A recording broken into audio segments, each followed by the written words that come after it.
Hey guys, so today we're looking at visible light and why. So our first question we're going to answer is actually why we can't see in the dark.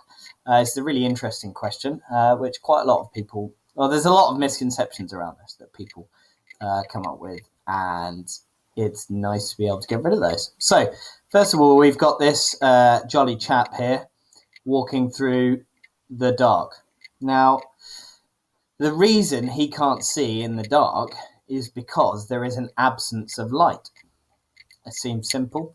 That is pretty much it. So the reason we can see something is because light is reflecting off of an object. So this little floofy dog bane down the bottom here, you can see that chap because the light is reflecting off of him.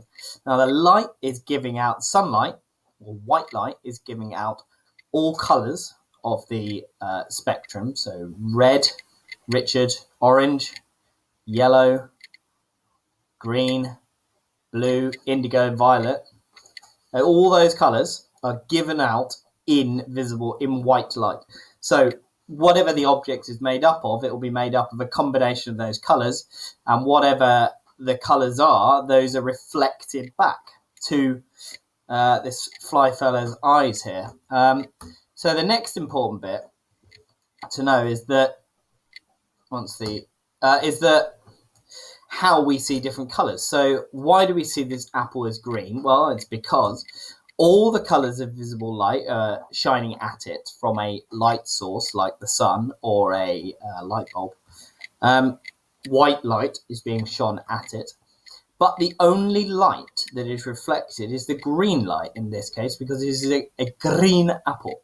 So if only green light is reflected, that means all the other colours are absorbed, which is a really weird thing to get your head around. But it's true.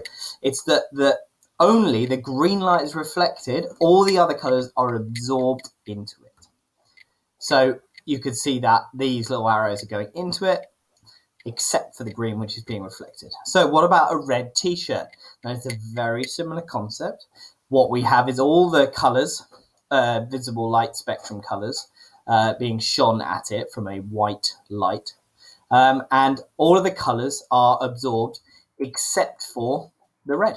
The red is reflected back to your eyes. So your eye can see the red light being reflected from that object. For example, the orange on my hat is a combination. Well, it's the orange. The orange light is being reflected back to the camera. The visible light is coming from the window outside the sun in the sky. It's reflecting off my hat, but only the orange light is reflecting off it and going back to the camera, so you guys can see that. So what about white and black objects now, or black and white objects? Now these are slightly different. So let's first of all have a look at a white ping pong ball. So why do we see this as white? Now, white light is actually a combination of all of the visible light spectrum colours, which is again absolutely mad to think of. But you can see this by splitting the light using a prism, and you can split them up into their own corresponding colours. And you can see that actually white light is made up of all these different colours. So when we're seeing something as white, it means that all of the light colours are being transmitted back to our eyes. They're being reflected from this ping pong ball back towards us. Now, what about a black object? Now, a perfectly black object would actually absorb all of the colours. So what we're really seeing when we see something as a black colour is we're seeing an absence of light. So what we're seeing is no light being reflected back at us. So all of that light is being absorbed. And this is where you can get into why objects feel like they're black objects are heating up more, is because they're actually absorbing radiation. And we'll talk about that more in other areas. And the final one here, just nice little one of a ladybird. Again, its red light is being reflected and all the other white light is being absorbed.